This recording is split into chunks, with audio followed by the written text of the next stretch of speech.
I've seen a lot of things during my time using YouTube.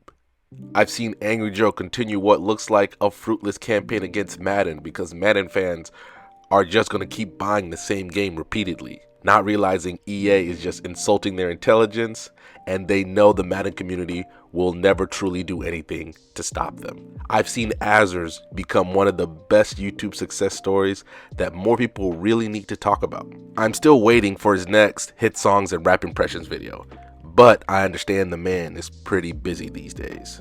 I've seen this, and I still don't know what this is.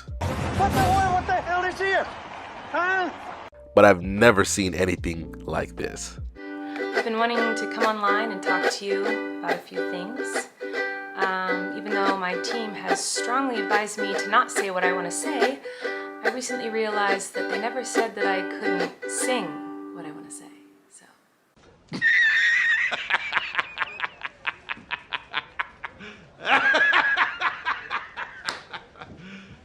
You serious?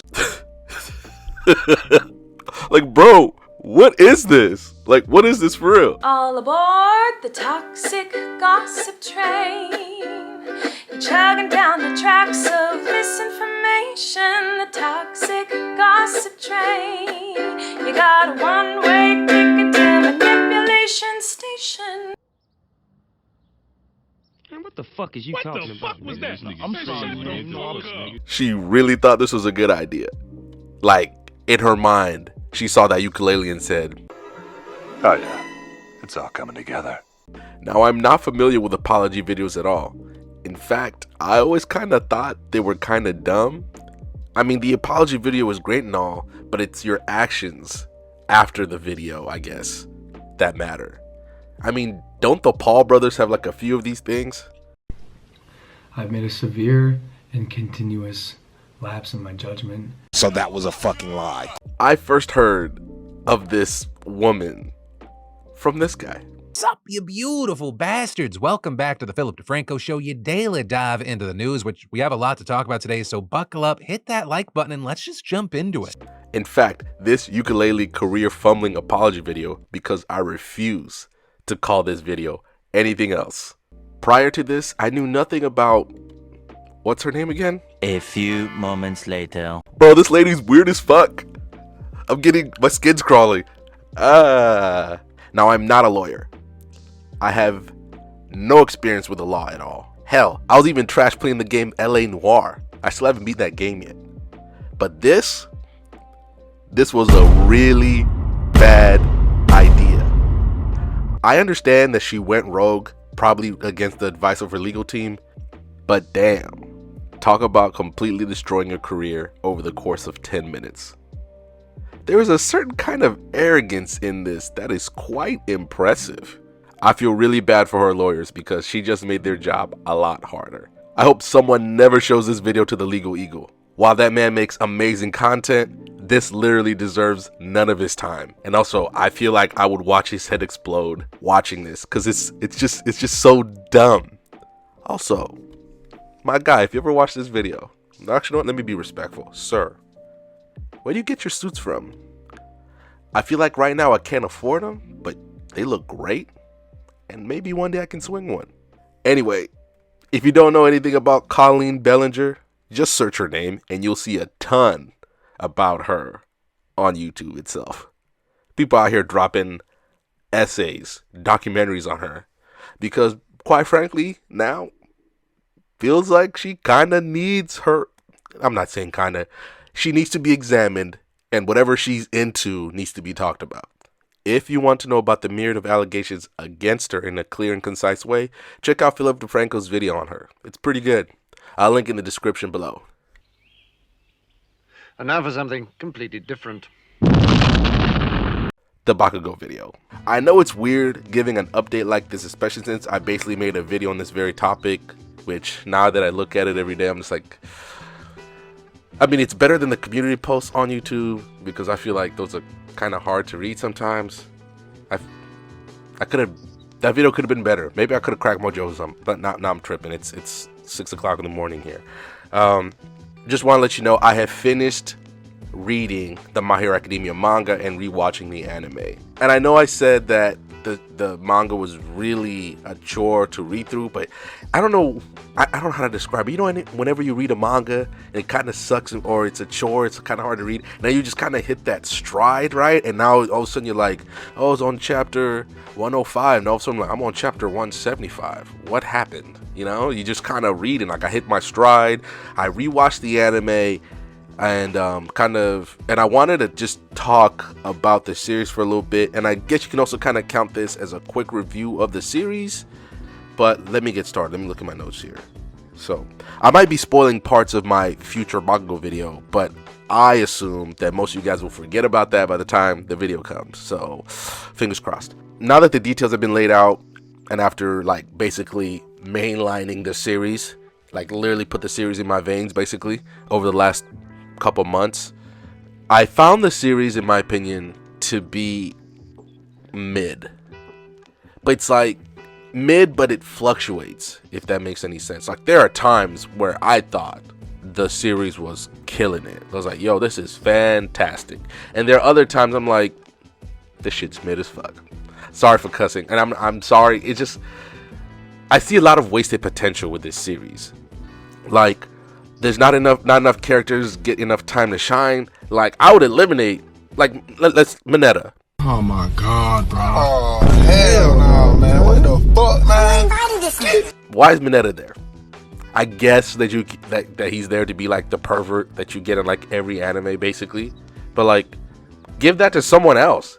His quirk's trash. I'm sorry, his quirk is absolute trash. He's just every time I see him I'm so annoyed because it's like we're wasting panels or lines on you that somebody else could get. So get Mineta out of there. I'm sorry. Get him out of there. His claim to fame for the series may be the fact that people thought that he was coming out and saying that he loved Deku during when Deku fought Class 1A, if you want to really call it a fight. Deku wasn't throwing any hands. Because if Deku was throwing some hands, we might be picking Mineta from like we might be scraping him off the side of a building, but now I'm just talking, okay? There are also a few other things that My Hero was really bad at that I'm actually, one of them they dropped. I mean, do I really need to talk about My Hero's attempt at romance? The fact that maybe the best ship in the whole series is La Brava and Gentil, but let me stop talking.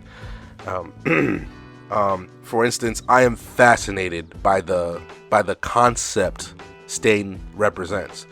The idea of like successfully standing against society has always been something I personally have been interested in. I always kind of liked him, right? You know, he was a kind of a cool enough character. But then after reading the manga and rewatching the anime again, like I love him now. He's one of my favorite characters. I wish we got a conversation between him and All For One.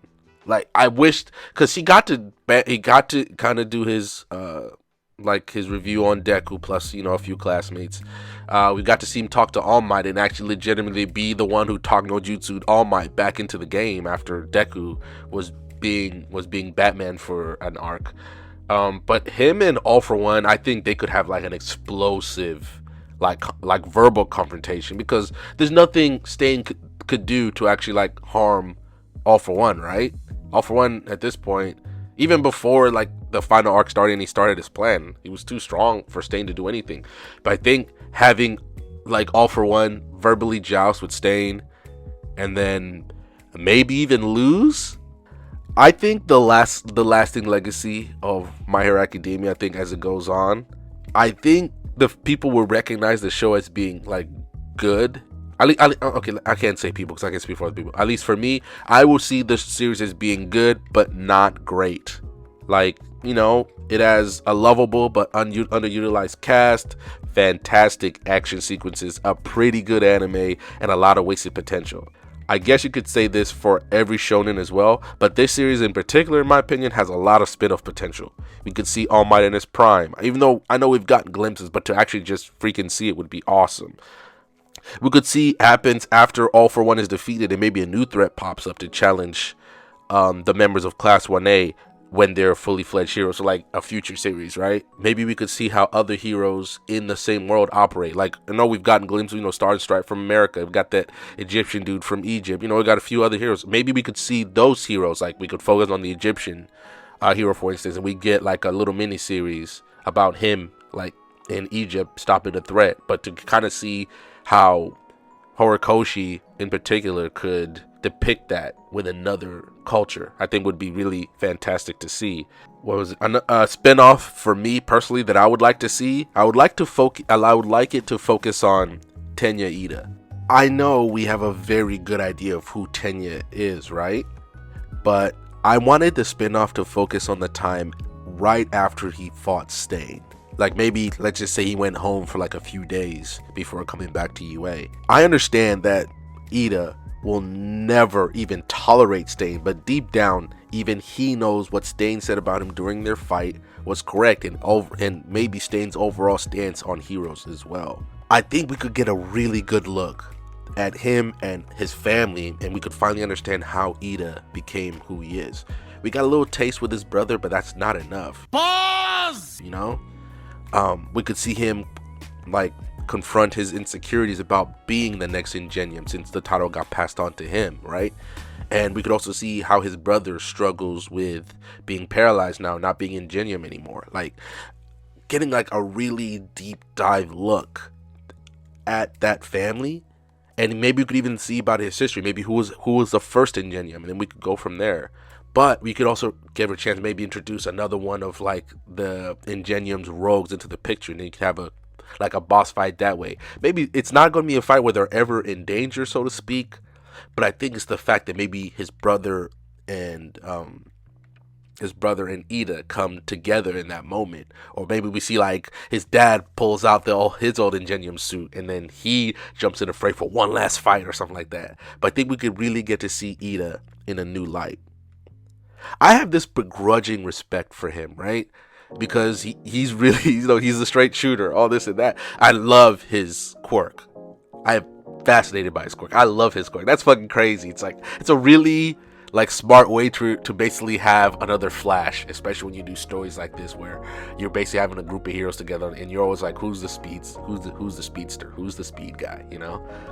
We can learn why Ida is the way that he is, and then cement his personality, and then we can go with the series going forward.